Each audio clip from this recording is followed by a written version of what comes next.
Halo teman-teman Salsabil Homeschooling, kembali lagi dengan materi eh, pelajaran IPS untuk SMP. Kali ini aku akan membahas tentang kegiatan distribusi. Kalian tahu gak sih, apa itu distribusi?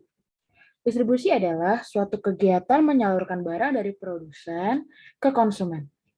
Badan atau orang yang melakukan ini disebut dengan distributor. Tanpa adanya distributor, barang dari produsen akan sulit sampai ke tangan konsumen. Biasanya distributor harus selalu membeli dalam jumlah besar karena kendala waktu, jarak, dan biaya. Misalnya, beras yang diproduksi di pedalaman tidak akan bisa satu persatu sampai ke tangan konsumen di perkotaan tanpa adanya distributor. Nah, selain definisi dari distributor, saya akan menjelaskan mengenai apa sih tujuan dari distribusi. Tujuan dari distribusi adalah menstabilkan harga barang atau jasa di seluruh negeri, menjaga perkembangan usaha dan kegiatan produksi, serta mempercepat sampainya barang ke tangan konsumen. Dan yang terakhir, merupakan cara-cara distribusi itu ada berbagai macam-macamnya. Misalnya melalui pedagang besar ataupun agen. Pedagang eceran, koperasi, toko milik produsen sendiri, door-to-door, dan lain-lain.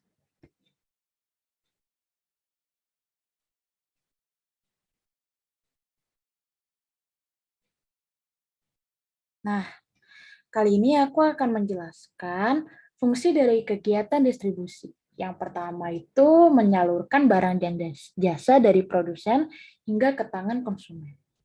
Yang kedua, memecahkan perbedaan tempat, yaitu perbedaan tempat antara produsen dan konsumen bisa menyebabkan perbedaan harga barang yang tinggi hingga ke rendah. Adapun perbedaan tempat dan hasil produksi diatasi dengan cara yaitu para pedagang membagi hasil produksinya secara merata dari tempat yang produksinya berlimpah ke tempat yang kekurangan produksinya.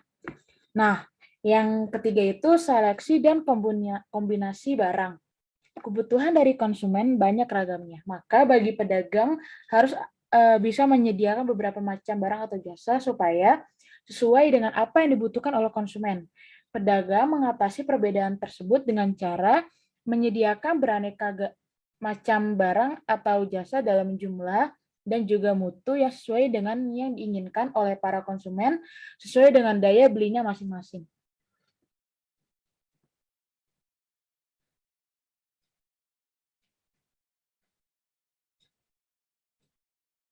Nah, adapun tugas distributor sebagai fungsi distributor.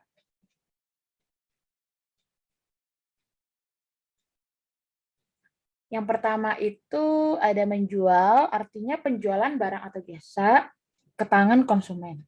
Lalu membeli, yaitu pembelian hasil produksi barang atau jasa dari produsen. Yang ketiga itu menyimpan, yaitu penyimpanan barang-barang ke gudang hingga batas waktu barang tersebut diperlukan. Yang keempat, mengangkut. Pengangkutan barang dari produsen ke konsumen yang memerlukannya. Yang kelima itu pembelanjaan. Kegiatan yang menyangkut permodalan, pembayaran upah, pegawai atau buruh, dan juga biaya pembelian barang. Yang keenam itu promosi, suatu cara memperkenalkan suatu barang yang diperdagangkan, baik yang berhubungan dengan harga ataupun berhubungan dengan mutu kepada konsumen. Lalu yang ketujuh itu informasi, yaitu pemberian penjelasan tentang perkiraan dari harga dan pemasaran barang pada suatu saat tertentu dari pimpinan kepada pelaksana. Dan yang terakhir itu standarisasi, yaitu melakukan penetapan ukuran dan barang-barang untuk memudahkan bagi konsumen dalam menetapkan pilihan. Adapun lembaga dari distribusi yaitu agen. Siapakah itu agen? Agen merupakan pedagang atau lembaga distribusi yang membeli dan menjual barang atas nama pihak lain ataupun nama lembaga yang menyuruhnya. Yang kedua, itu pedagang besar atau grosir. Apa itu pedagang besar? Yaitu pedagang yang usahanya adalah membeli barang dalam jumlah yang besar, lalu menjualnya lagi kepada pedagang kecil atau pengecer, terus ke toko, warung, dan juga para pedagang kaki lima. Dan yang ketiga itu ada pedagang eceran. Pedagang eceran itu pedagang yang membeli barang dari pedagang besar atau grosir, lalu menjualnya langsung ke konsumen akhir. Sebagai contoh itu pasar swalayan, warung, dan lain-lain. Yang keempat, makelar. Makelar adalah orang atau lembaga distributor yang melakukan kegiatan jual beli barang yang bertindak atas nama pihak lain atau atas nama yang menyuruhnya, tidak atas nama diri sendiri.